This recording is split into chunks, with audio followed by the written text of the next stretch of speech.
ये कराची का नहीं, पाकिस्तान का नहीं, हिंदुस्तान का नहीं, बल्कि एशिया का सबसे बड़ा धोबी घाट है। मेरे को 65 साल हो गए यहाँ काम करते हुए। 40 रुपये जोड़ा धोते हैं हम लोग, इस तरह भी करके देते हैं। उसमें ही पूरा नहीं हो रहा। हर चीज़ पे महंगाई बढ़ रही है। अंकल, इस कुएं की क्या कहानी है, जरा ये बताइए। ये बेनज़ीर के दौर पे पानी का कनेक्शन था इधर, तो लियारी में पानी ले आना था उनको, तो उन्होंने कनेक्शन ख़त्म कर दिए थे। क्या कहते हैं, यहाँ काम नहीं करने देते। कोई कपड़े चोरी करके ले जाता है, कोई नुकसान करता है। हमारी तो हुकूमत से ये फरमाया है कि हमारा ही धोबी घाट है, इसको रहने दो।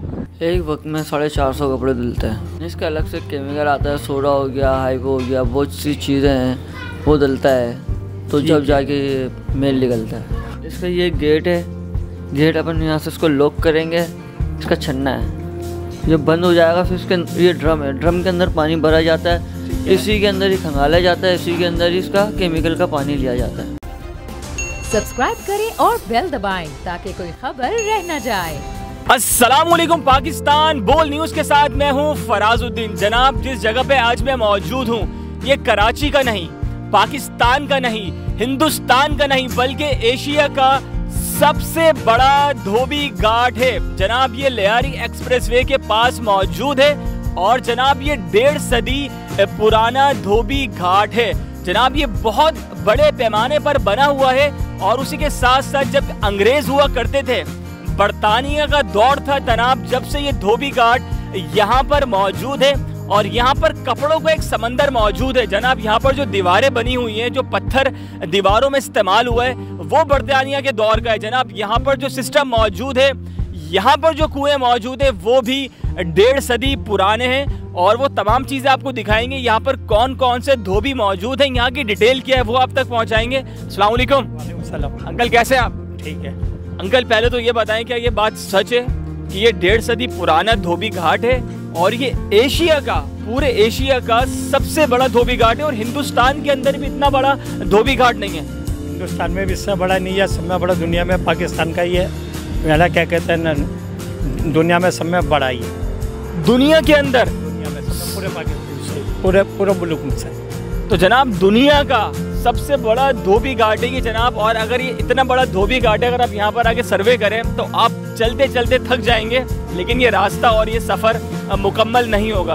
अंकल, ये बताएं, आप खुद कितने साल से यहाँ पे मौजूद हैं? मेरे को 65 साल हो गए यहाँ काम करते हुए। मेरा वालिद साहब थे, मेरे दादा थे, तो मैं छोटा सा था, यहाँ पे काम करता था मैं। तो ये पहले ना बिजली थी ना कुछ थी, पहले हम लोग ना क्या कहते ऐसे काम करते थे हम लोग। ना टीवी था, बस खाली रेडियो था हमारे दौर में, और कुछ भी नहीं था। तारों से हमारे दादा बाप उठाते थे, तारे देख के। अंकल, आपकी उम्र कितनी है बताइए? 65। आप जनाब, तो अंकल की उम्र यहाँ पर 65 साल है और आप खुद कितने साल से यहाँ पे मौजूद हैं? अब ये लगा लो, मैं बचपन से काम करता हुआ रहा हूँ। आप बचपन से काम करते हुए आ रहे हैं। अच्छा अंकल, मुझे ये बताएंगे, इतना महंगाई का दौर है और आप यहाँ पर काम करते हैं, कपड़े धोते हैं, तो आपका गुजर बसर आसानी से हो जाता है? नहीं, बोल के क्या कहते हैं ना, इसमें हम कैसे चला रहा है कैसे नहीं। 40 रुपये जोड़ा धोते हैं हम लोग, इस तरह भी करके देते हैं। उसमें ही पूरा नहीं हो रहा। हर चीज़ पे महंगाई बढ़ रही है। अच्छा, आप एक सूट के 40 रुपये लेते हैं? इस्त्री भी करके देते हैं, सब कुछ करके देते हैं। और उसमें इस्त्री भी करते हैं, धोते भी हैं, घरों पे पहुँचाते भी, और घरों पर भी पहुँचाते हैं। तो जनाब, इतनी महंगाई के दौर में ये एक सूट 40 रुपये का धोते हैं, इस्त्री भी करते हैं और पहुँचाते भी हैं। अंकल, यहाँ पे आपको किसी तरह का कोई मसला, कोई परेशानी है तो बताइए। परेशानी ये है कि क्या कहते हैं, यहाँ काम नहीं करने देते। कोई कपड़े चोरी करके ले जाता है, कोई नुकसान करता है। हमारी तो हुकूमत से ये फरमाया है कि हमारा ही धोबी घाट है, इसको रहने दो। हमारी कोई सुनता नहीं है, जिससे भी बोलते हैं वरना क्या कहते हो, इधर सुनता है इधर निकाल देता है। कहते हो जज के पास जाओ, वकील के पास जाओ। अब हम किसके पास जाए? कोई बोलता है 2 लाख दो, कोई बोलता है 3 लाख दो, हम ये रुकवा देंगे। अब हमारे दादा बाप के ज़माने से अब हम कहाँ जाए? हमारा तो रोज़गार यही है। वाल जनाब, तो मेरे इस तरफ पत्थरनुमा एक चीज़ बनी हुई है जो कि तकरीबन 1.5 सदी पुरानी है और इसकी क्या कहानी है ये अंकल से जानेंगे। अंकल जी, अस्सलाम वालेकुम। अंकल, कैसे हैं आप? दुआ है आपकी, आप सुना। अंकल, सबसे पहले तो आप इस तरफ आइए और मुझे ये बताइए कि ये पत्थरनुमा जो चीज़ बनी हुई है, ये कितने साल पुरानी है और इसकी क्या कहानी है, ये बताइए। ये अंग्रेज़ों के टाइम का ही बना हुआ है, समझे। इसमें ओदियों में पानी भर के ना हाथ से धोते थे, अब तो मशीनें आ गई हैं। पहले हाथ से धुलता था, कुएं से पानी लेते थे, वो इसका ये काम था। ये सारी जला दी रात के टाइम, ये जो चरसी मवाली है इन्होंने जला दी, हरी भरी घास थी पूरी हुई भी। ये बड़े खाने बने हुए, तो इन खानों का मकसद क्या है, क्यों बने हुए, ये बताइए। मेरा मकसद है, पानी भरते थे ना, एक में वाइट पानी होता था, एक में केमिकल का पानी होता था, इसमें खड़े होके धोते थे कपड़े। पहले इन्हीं के अंदर कपड़े धुलते थे, कैसे मशीनें तो थी नहीं, जदीद का वो नहीं था, हाथ से धोते थे। तो अब मशीनें आ गई हैं तो हाथ से ख़त्म हो गया, कुछ इन्होंने ख़त्म ही कर दिया इधर सिंध गवर्नमेंट ने। अच्छा अंकल ये बताएं, कितने साल पहले तक आप लोग इसी जगह पर कपड़े धोते थे? अरे ये तो होश संभाला जब से हमारे बाप और दादा ही करते थे, इंडिया से आए थे वही करते थे काम। अच्छा ये अंग्रेज़ों के हाथ के बनी हुई है? ये अंग्रेज़ों के टाइम के बने हुए हैं ये लोग। ठीक है, तो वेल जनाब उस तरफ आपको लेकर चलते हैं, वहाँ पर कुछ कुएं मौजूद हैं, बड़े बड़े कुएं हैं, बड़े गहरे कुएं, वो आपको दिखाते हैं, आइए मेरे साथ। अंकल मुझे ये बताएं, काफ़ी दूर तक ये दीवार हमें नज़र आ रही है और इसमें एक ही पत्थर का इस्तेमाल हुआ हुआ है, तो इस पत्थर की क्या कहानी है, इस दीवार के पीछे क्या राज पोशीदा है, ये बताइए। अंग्रेज़ों के टाइम का ये अंग्रेज़ों के टाइम की बनी हुई है, हमारे उसके दौर की नहीं है, अंग्रेज़ों के टाइम की बनी है। पाकिस्तान बना था जब ही से देखते हुए आ रहे हैं इसको। अच्छा अंकल ये बताएं कि ये जब इस धोबी घाट की इफ्तिताह कब हुई? जब पाकिस्तान बना था तब इस धोबी घाट की इफ्तिताह हुई थी या उसके बाद हुई थी? मकसद इससे पहले वो करते थे, इधर हिंदू वगैरह काम करते थे।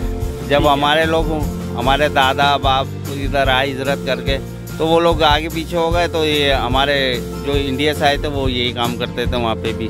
ठीक है, जमात का मकसद वहाँ पे इंडिया के अंदर, ठीक है, जामा मस्जिद के पास इधर इधर रहते थे ना, तो सब इधर ही करते थे जी। अच्छा जनाब आपको मैं ये ज़रा पत्थर अगर दिखाऊं, तो अगर आपने अंदरूने सिंध आप गए हो, आपने वहाँ पर जाके विजिट किया हो, तो उधर जो पत्थर लगे होते हैं उसका कलर बिल्कुल इसी तरह होता है, लेकिन अगर मैं उसके आर्ट की बात करूँ, उसके स्ट्रक्चर की बात करूँ, उसके टेक्सचर की बात करूँ, तो वो बहुत डिफरेंट होता है और इसका जो टेक्सचर है वो बहुत डिफरेंट है। अच्छा सर मुझे ये बताएं कि इस तरफ मुझे जनाब आपको कुआं दिखाना है, और ये एक बड़ा ज़बरदस्त बड़ा और एक बहुत ही गहरा कुआं है। अगर आप इसको देखें और अगर हम आपको दिखा सकें, हमारा कैमरामैन अगर ये कुआं दिखा सके, तो ये बहुत बड़ा है और रिंग पर जनाब ये कुआं बना हुआ है, बहुत बड़ा बहुत गहरा कुआं है। अंकल इस कुएं की क्या कहानी है, ज़रा ये बताइए। ये बेनज़ीर के दौर पे पानी का कनेक्शन था इधर, तो लियारी में पानी ले आना था इनको, तो इन्होंने कनेक्शन ख़त्म कर दिए थे। तो जहाँ ये कारखाने लगे हुए थे ना, उन्होंने सबों ने कुएँ खुदवाए फिर। अच्छा अंकल ये कितना गहरा कुआं है, इसकी गहराई कितनी है? 250 है मेरे ख्याल से कुआं। ठीक है, तो इसके अंदर अभी पानी मौजूद है? पानी मौजूद है जी इसमें। तो आपको जब ज़रूरत पड़ती है तो क्या पानी इस्तेमाल करते हैं इसमें से निकाल के? मशीनें कहाँ रखेंगे, बिजली नहीं है इधर, सब खंबे वम्बे इन्होंने हटा दिए ना, काट के ले गए सब, तो अब बिजली नहीं है तो कहाँ से उसको खींचेंगे। अच्छा अंकल अभी आप लोग उसको इस्तेमाल नहीं कर रहे और ये कुआं आपका खुला हुआ है, यहाँ बच्चे भी यकीनी तौर पे आते होंगे, तो आपने इसको फिर ढका हुआ क्यों नहीं है? अल्लाह ना करे कोई हादसा पेश आ जाए। भाई लकड़ियाँ ढकी हुई थी, ये सामने आ लो गैस नहीं आ रहा इनका, इन्होंने लकड़ियाँ उठा उठा के ले गए। इन्हीं के बच्चे घूमते हैं, उन्हीं को बोला है, वो कह रहे हैं गिरेगा गिरेगा, द्वार को हमारा बच्चा थोड़ी गिरेगा। अंकल जी क्या लेके जा रहे हैं अपने साथ ही आप? कपड़े, सूखे हुए कपड़े ले जा रहे हैं। तो मुझे बताएं यहाँ पे रोज़ाना की बुनियाद पर कितने कपड़े सूखते हैं? यहाँ हज़ारों के हिसाब से कपड़े सूख रहे हैं। अच्छा आप खुद कितने साल से हैं यहाँ पे? तकरीबन 20 साल से। 20 साल आपको होगा यहाँ पे। तो आप एक सूट की कीमत या एक चादर की कीमत क्या धुलने की, ये बताइए। 70 रुपये 80 रुपये चादर की, सूट की 100 रुपये धुलाई है। और आप खुद कपड़े धोते हैं यहाँ पे? तो ये कपड़े यहीं पे धुलते हैं या इनका सेटअप कहीं और मौजूद है? दूसरी जगह मौजूद है सेटअप। किस तरफ लगा हुआ है अंकल? ये ऊपर धोबी घाट के एरिया में। ठीक है, तो जनाब उस तरफ धोबी घाट की जो मशीनें मौजूद हैं, जो कपड़े धुलते हैं वहाँ पे, और उनको सुखाने के लिए यहाँ पर लाया जाता है। तो आपको मशीनों की तरफ लेकर चलते हैं, मशीनें दिखाते हैं, आइए मेरे साथ। तो जनाब हम आपको लेकर आ गए उस जगह पे जहाँ ये कपड़े धुलते हैं और धुलने के बाद धोबी घाट में सुखाए जाते हैं। इस वक्त हमारे साथ भाई मौजूद है। अस्सलाम वालेकुम सर, क्या नाम है आपका? जलाल। जलाल भाई मुझे ये बताइए कि यहाँ पर इतनी बड़ी बड़ी मशीनें रखी हुई हैं, हमने तो अपने घरों में वॉशिंग मशीन देखी है और उसमें जो है हमारी जो वालदा होती है वो बड़े मुख्तसर से कपड़े डालती हैं, लेकिन यहाँ तो इतनी बड़ी बड़ी मशीनें, इतने कसीर तादाद में कपड़े मौजूद हैं। तो मशीन्स को क्या कहा जाता है, एक वक्त में कितने कपड़े धुलते हैं ये बताइए। एक वक्त में 450 कपड़े धुलते हैं। एक वक्त में 450 कपड़े धुलते हैं इस मशीन के अंदर? तो इसमें आप डालते क्या है, साबुन के अलावा, सर्फ के अलावा? इसका अलग से केमिकल आता है, सोडा हो गया, हाइपो हो गया, बहुत सी चीज़ें हैं वो डलता है तो जब जाके मेल निकलता है। अच्छा वेल जनाब, अभी इस वक्त यहाँ पे लाइट मौजूद नहीं है, वरना हम आपको ये मशीन चला के भी दिखाते हैं। अच्छा मुझे ये बताइएगा जलाल भाई कि ये मशीन किस तरह चलती है, किस तरह इसको ऑपरेट करते हैं, ये क्या चीज़ लगी हुई है, ज़रा ये पूरी चीज़ बताएं आप। इसका ये गेट है, गेट अपन यहाँ से इसको लॉक करेंगे, इसका छन्ना है, ये बंद हो जाएगा। फिर इसके ये ड्रम है, ड्रम के अंदर पानी भरा जाता है, इसी के अंदर ही खंगाला जाता है, इसी के अंदर ही इसका केमिकल का पानी लिया जाता है। ठीक है, और ये सब बटन वगैरह क्या लगे हुए हैं यहाँ पे? ये सारे स्विच है इसके। ठीक है। अच्छा इसमें पानी आप लोग यहीं से डालते हैं, इसी हिस्से से डालते हैं? नहीं, ये इसका अलग से दिया हुआ पाइप का। ठीक है। अच्छा इस मशीन को बोलते क्या है वैसे? वैसे इसका नाम क्या है? Washing machine. अच्छा ये भी वॉशिंग मशीन है, मतलब ये बड़ी वॉशिंग मशीन है। ठीक है, तो आप खुद कितने साल से काम कर रहे हैं बताइए? 14 साल हो गए। आपको 14 साल होगा, तो 14 साल से आप कपड़े धोते हुए आ रहे हैं। अच्छा ये बताएंगे, अगर कोई बंदा नहाना चाहे तो इसके अंदर नहा सकता है जाके? जी बिल्कुल नहा सकते। इंसान भी नहा सकता है इस मशीन के अंदर? मैं इस मशीन के अंदर नहा सकता हूँ?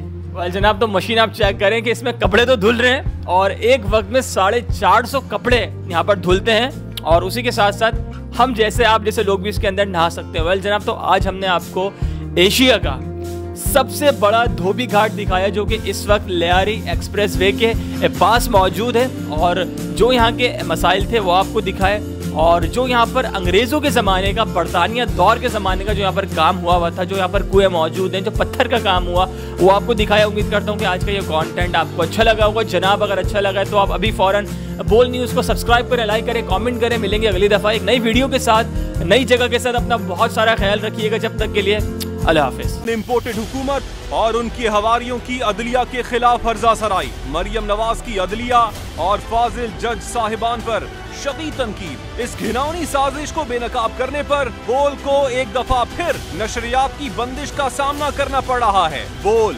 अदलिया की इज्जत के लिए खड़ा है और खड़ा रहेगा।